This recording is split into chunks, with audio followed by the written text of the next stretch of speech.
Assalamualaikum warahmatullahi wabarakatuh. Apa kabar kalian? Semoga kalian baik-baik saja dan tetap diberikan kesehatan oleh Allah Subhanahu wa Ta'ala. Bantu channel kami dengan cara subscribe dan tekan tombol lonceng kalian. Terima kasih. Semoga kisah ini bermanfaat.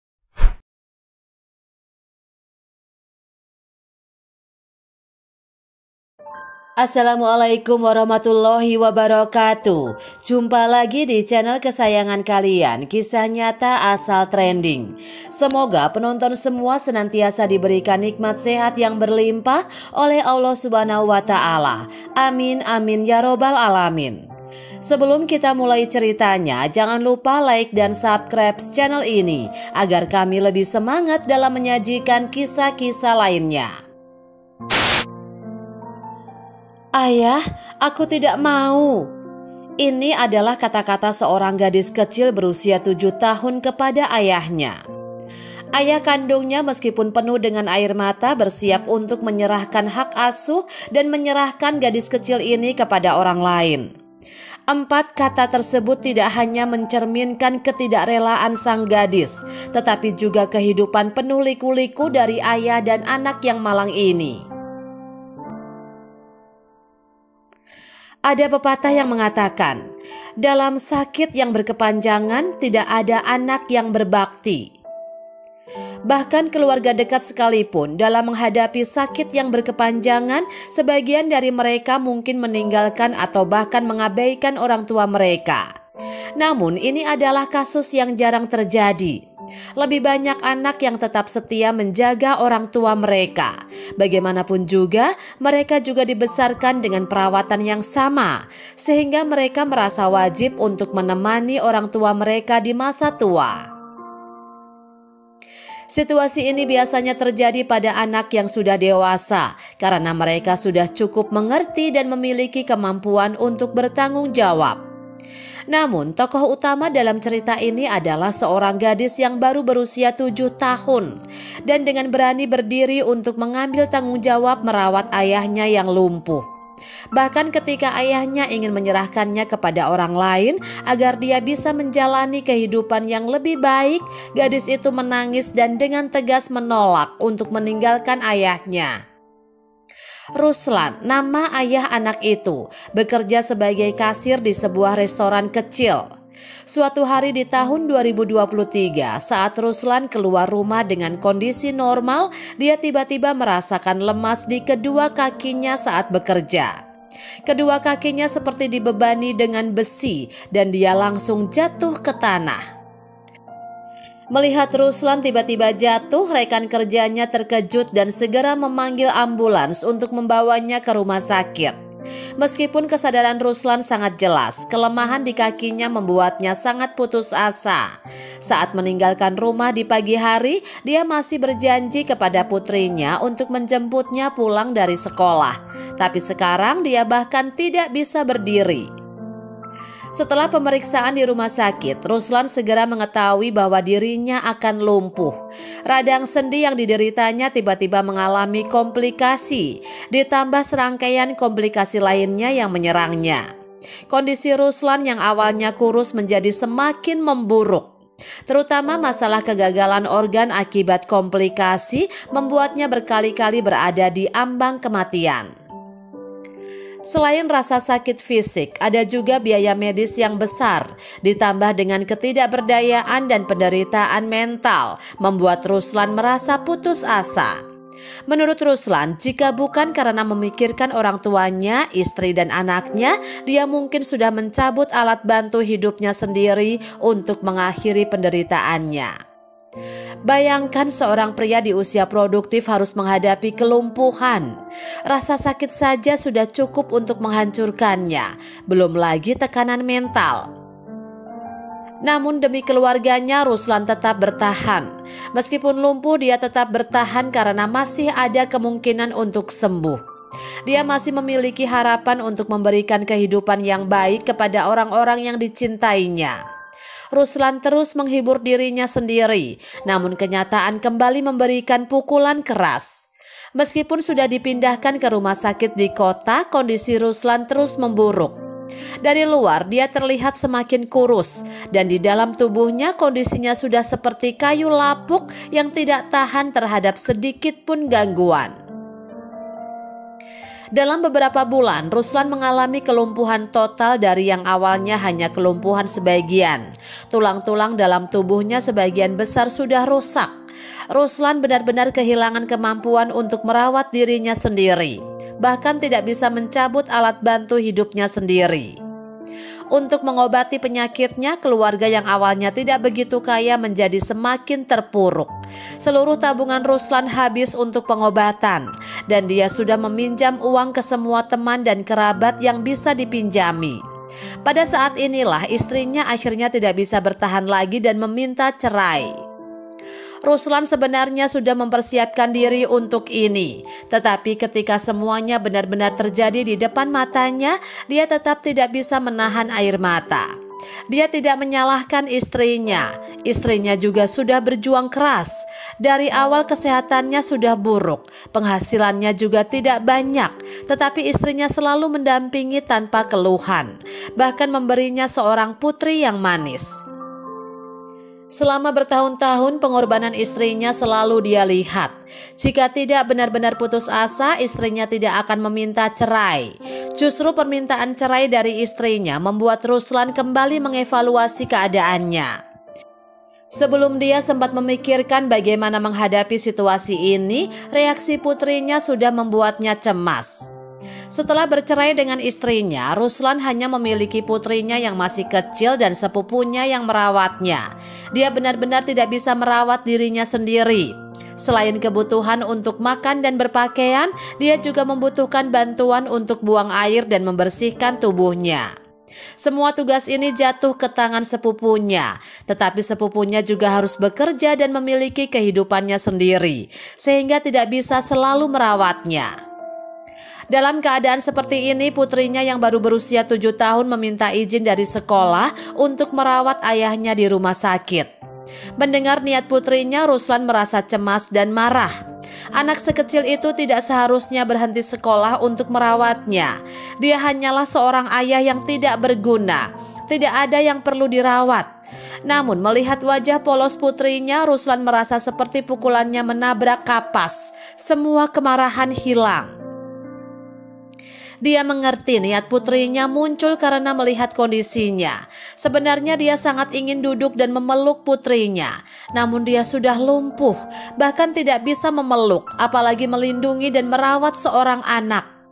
Oleh karena itu, Ruslan ingin menyerahkan putrinya kepada sepupunya agar dia bisa hidup lebih baik dan tidak perlu khawatir tentang dirinya. Namun saat putrinya mengetahui hal ini, dia menangis keras dan selama ini jarang sekali marah kepada Ruslan. Kali ini dia berteriak bahwa dia tidak mau diberikan kepada orang lain. Meskipun masih kecil, putrinya memahami kesulitan ayahnya. Dia tahu kondisi di rumah pamannya lebih baik. Pamannya bisa membelikannya mainan dan baju yang dia suka. Dan dia juga tahu bahwa tindakan ayahnya ini agar dia bisa hidup lebih baik. Tetapi ayahnya hanya satu. Meskipun dia terbaring di tempat tidur dan tidak bisa bergerak, dia tetap ayah yang mencintainya sepenuh hati. Menghadapi putrinya seperti ini, Ruslan hanya bisa menangis diam-diam, membenci kondisi tubuhnya dan bertanya kepada Tuhan, mengapa mereka harus diperlakukan seperti ini? Ruslan menderita spondilitas ankilosa. Meskipun spondilitas ankilosa bukanlah penyakit mematikan, namun penyakit ini bisa membuat seseorang tersiksa seumur hidup. Gejala awal penyakit ini seringkali sulit terdeteksi. Penderita seringkali mengira dirinya hanya menderita radang sendi biasa. Di masyarakat saat ini radang sendi adalah hal yang sangat umum terjadi, sehingga sebagian penderita spondilitas ankilosa mengabaikan gejala mereka sendiri dan akhirnya melewatkan waktu terbaik untuk pengobatan.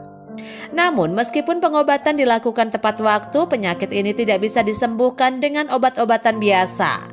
Perlu diketahui hasil akhir dari spondilitas ankilosa adalah kelumpuhan total. Meskipun pengobatan dilakukan tepat waktu, hanya bisa menunda perkembangan penyakit. Selain itu, seiring semakin parahnya penyakit ini, kekebalan tubuh penderita akan terus menurun, sehingga timbul berbagai komplikasi. Singkatnya, spondilitas ankylosa bukanlah racun yang mematikan, tetapi merupakan racun kronis yang sangat menyakitkan. Rasa sakit dan tekanannya sulit ditahan oleh orang biasa. Namun penyakit inilah yang merupakan penyakit keturunan keluarga Ruslan. Ruslan sejak kecil sudah tahu bahwa keluarganya memiliki gen keturunan ini. Ayahnya dan banyak kerabat langsung, terutama pria, kebanyakan menderita penyakit ini dalam berbagai tingkat. Dan hasil akhirnya tanpa terkecuali adalah kelumpuhan total. Setelah menyaksikan banyak contoh, Ruslan sejak kecil sudah mempersiapkan diri untuk menghadapi penyakit ini. Dibandingkan dengan teman sebayanya, Ruslan lebih ingin segera menghasilkan uang. Karena ayahnya lumpuh, pengeluaran rumah tangga hanya bergantung pada penghasilan kecil ibunya, yang bagi keluarga mereka bagaikan setetes air di tengah padang pasir. Oleh karena itu, Ruslan sejak dini sudah terjun ke masyarakat, bekerja untuk menghasilkan uang. Selain untuk membantu keuangan keluarga agar ibunya tidak terlalu bekerja keras, juga untuk dirinya sendiri. Ruslan tahu bahwa dirinya sangat mungkin menderita spondilitas ankylosa. Selain mulai bekerja lebih awal, Ruslan juga rajin berolahraga. Dia tahu bahwa hanya dengan meningkatkan kondisi fisiknya, penyakit ini mungkin akan datang lebih lambat atau bahkan takut untuk datang. Sebenarnya sikap Ruslan cukup antisipasi, mungkin karena sudah sering melihat dan sudah mempersiapkan diri secara mental, sehingga Ruslan tetap dalam kondisi yang sangat positif saat masih sehat. Dia tahu bahwa yang akan datang adalah pertempuran sengit, tetapi dia tidak pernah takut. Namun yang tidak disangka adalah pertempuran fisik ini datang lebih awal dan tak terduga. Awal mula dia didiagnosis penyakit ini adalah saat dirinya memasuki usia 21 tahun. Seorang pemuda yang baru saja memulai kehidupannya namun sudah terkapar oleh kelumpuhan. Padahal ayahnya baru mengalami gejala ini saat usia 40-an. Tetapi mengapa pada dirinya gejala ini muncul begitu dini? Entahlah, Ruslan pun tak tahu. Ruslan saat itu sangat tidak mengerti keberanian yang telah dia kumpulkan untuk melawan penyakit ini semuanya lenyap seketika saat dia didiagnosis lebih awal. Dan saat itu karena belum bekerja lama, tabungannya tidak banyak. Beban keluarga sekali lagi jatuh pada ibunya. Meskipun saat itu Ruslan masih berada pada tahap awal penyakit, namun gejala spondilitas ankylosa sudah muncul. Selain itu, ginjal Ruslan juga mulai mengalami perubahan ringan yang disebabkan oleh kondisi kelumpuhan sebagian. Baik yang tua maupun yang muda terbaring di tempat tidur, tagihan biaya pengobatan datang bertubi-tubi seperti salju. Melihat rambut putih di pelipis ibunya, Ruslan sangat sedih. Untungnya Ruslan masih muda dan tubuhnya kuat. Setelah beberapa waktu menjalani perawatan, kesehatannya sedikit membaik. Meskipun masih sulit berjalan, setidaknya tidak lagi hanya terbaring di tempat tidur. Setelah keluar dari rumah sakit, Ruslan segera mencari pekerjaan meskipun ditentang keluarganya. Setelah pengalaman rawat inap ini, dia menyadari betapa besar biaya yang diperlukan untuk pengobatan. Selain itu, saat ini yang harus mereka pikirkan adalah bagaimana cara bertahan hidup. Meskipun Ruslan tidak bisa berjalan dengan baik, tetapi karena dia masih muda dan pandai berkomunikasi, akhirnya dia mendapatkan pekerjaan sebagai kasir di restoran kecil dekat rumahnya, yang akhirnya memberikan sedikit penghasilan. Cerita sampai di sini sebenarnya sudah cukup memuaskan. Namun beruntungnya Tuhan masih berbelas kasih. Ruslan kemudian menemukan jodohnya. Ruslan bertemu istrinya, Nada, saat bekerja. Meskipun dia tidak bisa berjalan dengan baik, tetapi ketekunan dan antusiasmenya menarik perhatian Nada. Dalam pertemuan selanjutnya, mereka perlahan-lahan jatuh cinta. Nada sangat menyadari kondisi kesehatan Ruslan, tetapi dia tidak mundur. Dia bersedia menjalani sisa hidupnya bersama pria pujaan hatinya. Meskipun kesehatan Ruslan tidak baik, dia tetap bersedia merawatnya. Saat itu Nada yakin semua ini bukan masalah. Asalkan mereka berusaha bersama, mereka pasti bisa mengatasi segalanya. Selang beberapa bulan, Ruslan dan Nada akhirnya memutuskan untuk menikah dan tidak lama kemudian memiliki seorang putri yang cantik. Namun kenyataannya pahit. Ada hal-hal yang tidak bisa diatasi hanya dengan keyakinan yang cukup. Apalagi keyakinan manusia tidak selalu tetap kuat. Beberapa tahun kemudian, ketika penyakit Ruslan tiba-tiba kambuh lagi, istrinya masih setia di sisinya. Namun seiring semakin parahnya kondisi Ruslan hingga dia lumpuh total di tempat tidur, istrinya akhirnya sadar dari ilusi, menyadari bahwa suaminya hampir tidak mungkin berdiri lagi. Ayah mertuanya lumpuh di tempat tidur, suaminya juga lumpuh di tempat tidur. Ibunya hanya bisa bertani dan mereka masih harus menghidupi seorang putri. Tidak ada tabungan, seluruh keluarga telah kehabisan biaya pengobatan. Hari-hari mereka berjalan tanpa masa depan. Dulu begitu yakin, sekarang begitu menderita. Meskipun secara moral merasa bersalah, namun istrinya akhirnya mengajukan cerai. Ruslan mengerti perasaan istrinya dan akhirnya terpaksa melepaskannya. Namun karena kepergian istrinya, meskipun Ruslan mencoba untuk bertahan, emosinya tetap terpengaruh yang kemudian memicu serangkaian komplikasi fisik. Hingga di penghujung tahun 2023, kondisi tubuh Ruslan runtuh total. Satu-satunya organ yang berfungsi normal hanyalah sepasang telinga. Sebenarnya dokter sudah menyarankan untuk perawatan intensif. Namun Ruslan masih bertahan karena dia masih memiliki seorang putri. Seorang putri yang menolak kehidupan yang lebih baik dan memilih untuk tetap di sisinya. Seorang putri yang rela mengambil libur dari sekolah untuk merawatnya. Setiap kali sepupunya bekerja, tugas merawat Ruslan jatuh pada putrinya yang kecil ini. Di rumah sakit, orang-orang sering melihat seorang gadis kecil bolak-balik di rumah sakit. Entah mengambil air, membuang sampah, dan mengambilkan makanan untuk ayahnya. Karena beberapa komplikasi yang menyebabkan masalah pada mata, Ruslan membutuhkan seseorang untuk selalu memeriksa waktu dan memberinya obat tetes mata. Putrinya akan memperhatikan waktu dengan cermat, khawatir akan terlambat. Meskipun biasanya terlihat ceria, seolah-olah tidak ada yang bisa mengalahkannya, namun hanya dalam saat-saat seperti inilah orang bisa melihat ketegangan dan kecemasan di dalam hati gadis kecil ini. Meskipun masih kecil, dia selalu peduli dan khawatir dengan kondisi ayahnya.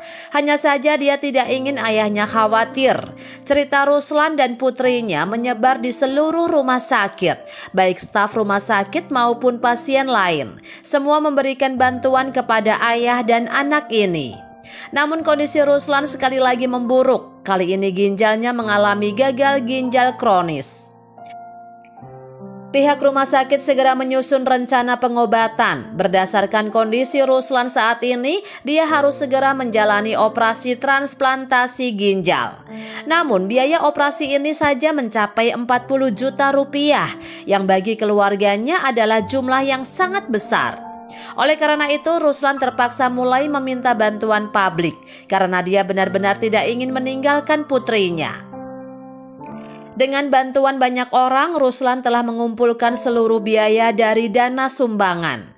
Meskipun awalnya pihak keluarga sempat pesimis, namun dia yakin dengan bantuan masyarakat dirinya pasti akan mendapatkan kesempatan untuk menjalani pengobatan, memulihkan fungsi tubuhnya, dan hidup bersama putrinya dalam waktu yang lama. Hidup penuh ketidakpastian, apapun situasinya. Maka dari itu kita harus selalu menjaga kesehatan. Tidak ada yang tahu, luka kecil saat ini bisa berkembang menjadi penyakit besar di masa depan. Namun menjaga kesehatan hanyalah satu sisi. Dari segi mental, kita juga harus selalu yakin.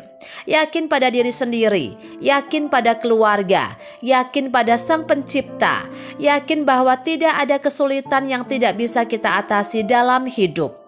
Selama masih ada nafas, hidup masih memiliki kemungkinan. Demikianlah sebuah kisah penuh makna yang bisa kita ambil pembelajaran di dalamnya. Semoga kisah ini bisa memberikan nilai positif bagi penonton sekalian. Terima kasih telah menonton video ini sampai akhir.